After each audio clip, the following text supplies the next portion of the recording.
Welcome to the Authentic Dentist Podcast. Join Dr. Allison House of House Dental in Scottsdale and Shawn Zayas, founder of Zana, a company helping dentists extend their care beyond the chair as they lead dentists deeper along the journey of authenticity to reach greater fulfillment in their professional lives and to deliver remarkable patient experiences.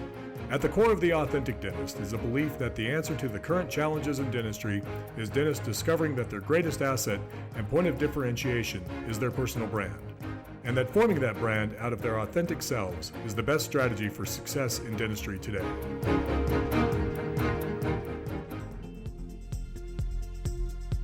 So this podcast is brought to you by Zana. And Zana makes electric toothbrushes, but it's more than that. They have a program that'll grow your practice with their electric toothbrushes. Hey guys, this is Shawn and Allison with the Authentic Dentist Podcast. And wow, first off, it is 2021 and we got through 2020. I don't think we've been as consistent maybe as we were planning, but I'm giving myself a big pat on the back and I'm really proud of you and just where we are. And today we want to talk about what we always look at in the beginning of a year, and that is, finances, goals with finances, looking at profit and how to increase that and how to make sure the business is going to be sustainable. So that's what we're going to talk about today. But yeah, 2021, we're believing this is going to be a great year. It is going to be a great year. Absolutely. So yeah, when we start a new year, I always have to create a budget. And I'm assuming that everybody does a budget at the beginning of the year. Do you do that, Shawn? That's an interesting question. You know what? With us, because of the nature of like this startup, so with our business, what it is we have a parent company that ends up providing the funds for the startup that we have. So we don't have to go to venture capitalists. We don't have to get outside investment. We have our own parent company investing. And because of that, it's not necessarily a science, but right now I do know for the next quarter, I have a certain amount of funds that we can put into marketing and events. And I'm like, I'm very jealous over those funds and where they go, because if I'm not getting some sort of ROI, we're not going to go anywhere. So I see that with a startup. It's more complicated. But with a practice that's been established even a couple of years, you want to look at the trend. You want to pull up your QuickBooks and look at, what have you been spending in each category and why? Yeah, I think the numbers, they make more sense when there's an established business. Like there's income and then there's outflow. And if what's coming in is less than what's going out, that's not sustainable. And if there's any way, again, in these categories that you can maximize or optimize or limit the loss, then you're going to be more profitable. I think sometimes we get this big ego about how profitable the practice is. But what we're saying is, I have $1 million practice, or I have a $1.2 million practice, and there's this bragging that you're doing. But the reality is, it doesn't matter how much your practice produces if you spend so much that you're not taking any money home or there's no profit. So it's more important to look at what that profit is rather than how much overall your business is making. Not that it's not important, but if you have a $1.6 million business and your bills are $1.7 million, every year you're just falling into a bigger hole. I mean, that is not a good business, even though, $1.6 million sounds like a lot of money. Yeah, like debt is debt. And whether it's $200,000 in debt because you were, making $400,000, but your expenses are $600,000, or whether it's $2 million practice, but your expenses are 2.2, like it's still, you're losing money. And I mean, maybe like it's good to know that you can produce something great like that. Like I think it's a great threshold, but ultimately, like what you're saying, it's so important to make sure that your practice is profitable. Because ultimately that's what keeps your practice going. And breathing room. How much work is it to produce 1.6 million? It's a lot of work. And if you're not making a salary commensurate with that, then drop your practice down and start making a salary that's higher with less expenses. And sometimes it's hard on the ego, but your whole life will thank you. Oh my goodness.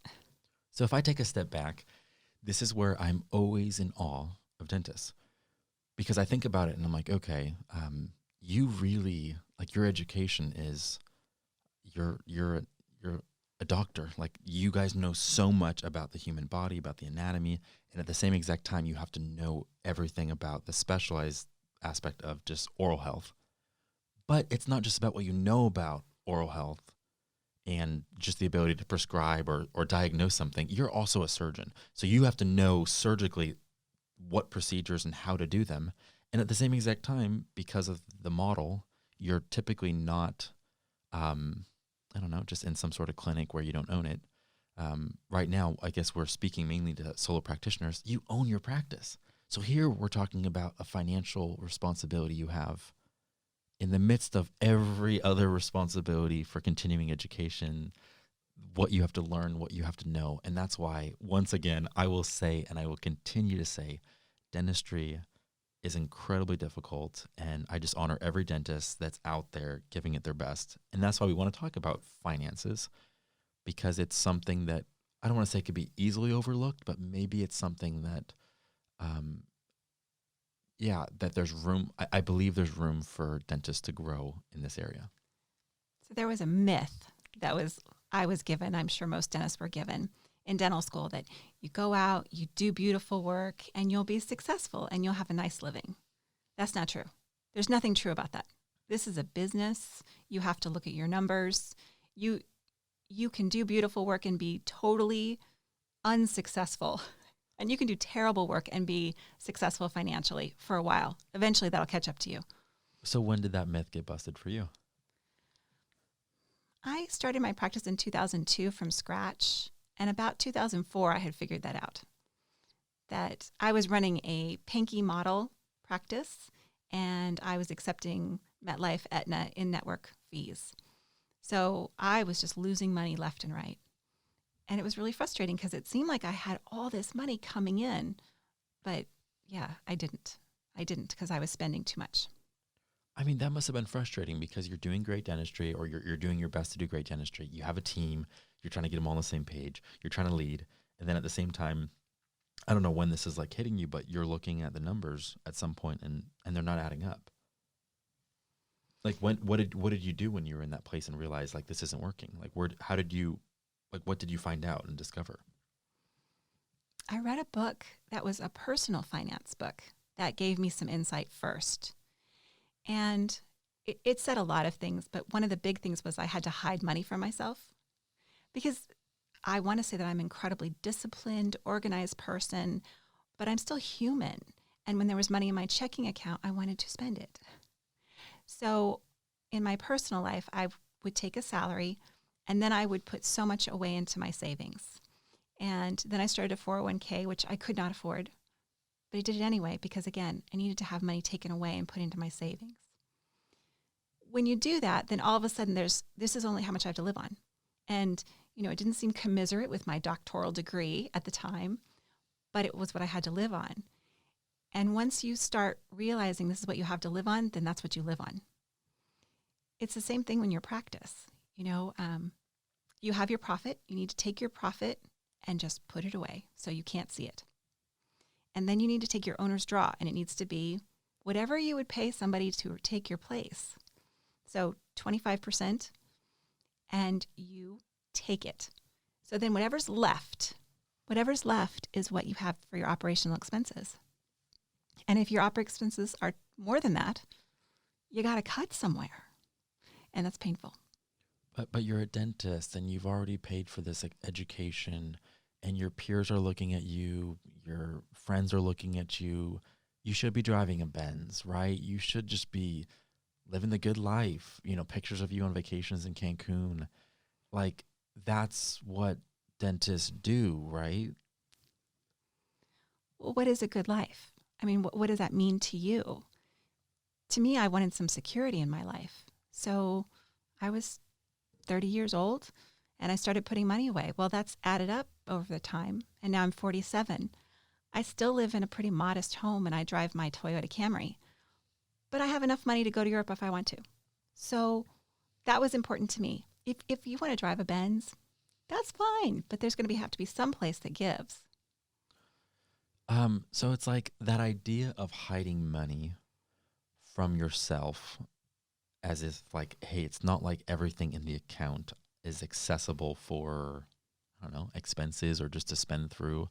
Um, I get that because I remember early on, I always wanted to find the right, almost like blueprint for what you do financially when you're running a business. Like, oh, okay, so you make some money and X amount, this percentage goes toward marketing, this percent goes toward HR. In a product business, this goes toward inventory, and just to find exactly what those numbers are. And I remember always talking to my dad, like, okay, tell me what those like magical numbers are. And he's like, business is fluid. It's not static. And as much as you'd like to boil it down and reduce it to like this science that you can be predictable about, in some ways you can, but in other ways, it's also like very much of an art. Like when you double down on buying inventory because you believe the next season with your market, like it's not as exact as I was wanting him to give me like an exact number, an exact way, an exact breakdown. Now dentistry, I'm sure it's different depending upon whether, again, you're an orthodontist or what your model is. But even like right now, I think you've been mentioning some tensions about like hygiene and the profitability and how to handle all that. Like it's not cut and dry in dentistry, is it? Even though some things are, like as far as like expenses and like, again, income and outflow, that makes sense. But how you decide to manage your fees, how you decide to market your practice, like there's some freedom within all that, right? Of course, there's freedom. And if you read like dental economics, it's going to give you like this perfect percentage of how much you should be spending on your team, how much you should spend on supplies and lab. And those are good. Those are framework. But you also need to look at your equipment. There's not a really good amount that you're supposed to spend on equipment. If you have a high-tech practice, you're going to spend more on your equipment than perhaps supplies. So there has to be some balance in the practice that you want. But you still have to have enough to pay yourself and enough to have profit for the practice. So one of the things I feel like is really important for people to look at, run all those numbers. How much did you pay in expenses and break them down? I know what my Cox bill is, and I know what it costs to do CenturyLink. We're going to move to CenturyLink. I cost compare everything. Now, I also want service, so I'm willing to pay for more service, absolutely. But I'm paying attention to all those little things because the little things that matter. I paid off an equipment loan last year. It was $300 a month, not a whole lot. But now I put the $300 a month into another account that I can't get to. Well, not easily. Mm-hmm. So that when I have to buy another piece of equipment, I have money. Now, I'll probably still have to finance it, but there's some of it. Do you see what I'm saying? Yeah. So I still have an equipment budget. It's just that I haven't spent it today. It's somewhere else. I didn't take it home as profit. Those are different. Does that make sense, though? Totally. So I know like in my line, what happens is in the startup world, you got that investment money at first, and then the second you start turning a profit, you try to scale as fast as you can. And there ends up typically being some sort of season, if the boulder you're pushing up the hill starts going down the hill, that money starts coming in pretty fast.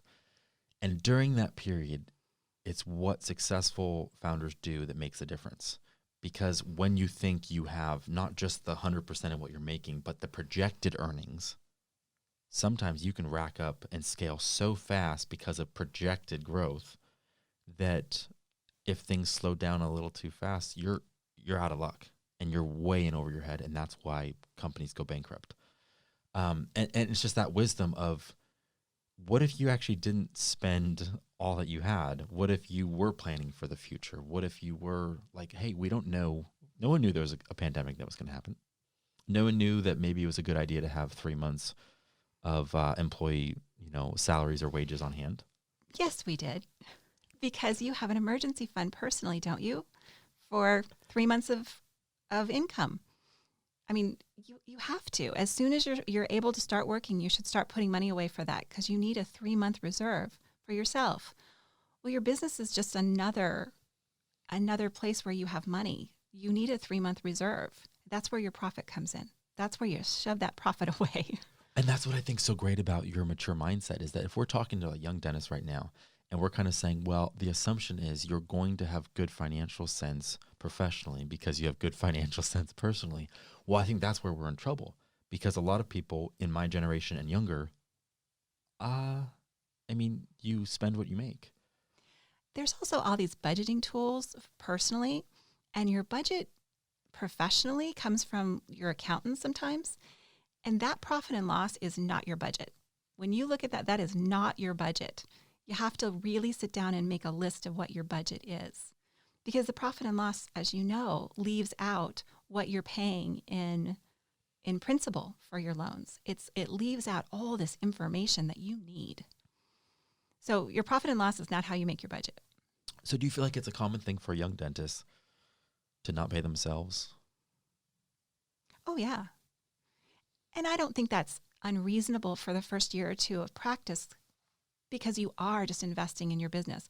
But as soon as you can possibly take some profit out, you need to, because you don't want your expenses to get out of control. And it's so easy to just say, oh, I need this piece of equipment. Do you really? Really think about it. How much are you going to make off that? Look at the return on investment. See, I think that's such a mature approach, and I really hope people catch that. There's two things you just said. One of them is having the right outlook. In the very beginning, when I started the first company under this, our parent company, my assumption was the second the company was ready to be communicated to someone in the offering, that it was just going to start taking off. And that I had 6 months, pretty much, that idea of like, wow, it's going to start being successful and just take off within 6 months. And when it didn't, I felt like I failed. And I talked with someone I really respect, and they're like, I didn't expect to make a profit for the first 3 to 4 years, and I knew I was just going to be sewing, and I was going to be hustling, and I was just going to be doing everything I could to build up the base, and then hopefully I was going to be able to take some sort of a income or paycheck after that. And I was like, wait a second, that was your expectation going into it? They're like, yeah, no one ever told you that? And I was like, no. So I thought, then all of a sudden when I was in month 7, when I was in month 8, I just thought I'd already kind of failed. Like I thought it was already like it wasn't going to work because it hadn't already worked. So wrong outlook, wrong expectation. So if you're listening now and you're starting a practice, like don't throw some unrealistic expectation on you having to reach. You've heard of those scratch practices. They reach $1 million in their first year. Don't do that to yourself. Like they might reach $1 million in production and collection, but did they reach a profitability where they can pay themselves? There's a huge difference between that. How much you're bringing in and how much you pay yourself is very different, and it needs to be looked at every year. So I totally forgot what the second thing was, but I really hope I go back to it because it was such wisdom. First thing was the outlook, expectation. The second one, I'm trying to think of what it was because it was so good. The putting away the profit? You hide money from yourself? No, I don't know. I know. I know. I'm going to be like kicking myself. But it was something that had to do with probably some sort of a outlook or expectation again. So I'll have to circle back with that. But I think overall you do just want to, if you know about running your own money, and if you don't, you need to take some courses and learn how to run your own personal finances, because that's going to help you a lot. And then you take the same principles and move it to your business. So in your private life, you don't have a profit and loss probably, but you do have a budget. You know how much you can spend on clothes every year. You know how much you spend on your car payment. Hopefully, once you've paid off your car, though, you have a car fund where you put that payment you used to make to your car into that fund. So when you have to buy a new car, which at some point you will, you have some money to start with. Same thing with your business. Yeah. I think this is so important just for like obviously the reasons that we're talking about, but it's like ultimately the reason you signed up for dentistry is to really take care of your patients, and your patients don't get taken care of if all of a sudden you're not able to keep your doors open, if you're not able to pay your staff, if you aren't getting sleep because you have anxiety over how you're going to pay your bills. Like we want you to be financially successful so that your team can be whole, so that you can have fulfillment, and ultimately your patient can receive the best dentistry, which is why you got into dentistry. So I think that's kind of like the full circle, is like we care about the financial health and you having the right tools and mindsets and perspectives, because ultimately we want this year to be a year where you can live a fulfilling practice and deliver the dentistry that you care most about. So if you haven't done it yet, go to your office, run your profit and loss, and then run every single bill that you pay every month. Make yourself a budget, a real budget, and then start cutting. See where you can get to where you can pay yourself appropriately and have a profit. That is really important. Thank you for listening to the Authentic Dentist Podcast. To join Allison and Shawn on this journey, hit the subscribe button to never miss an episode. Here's to your success. Express yourself fully. Live authentic.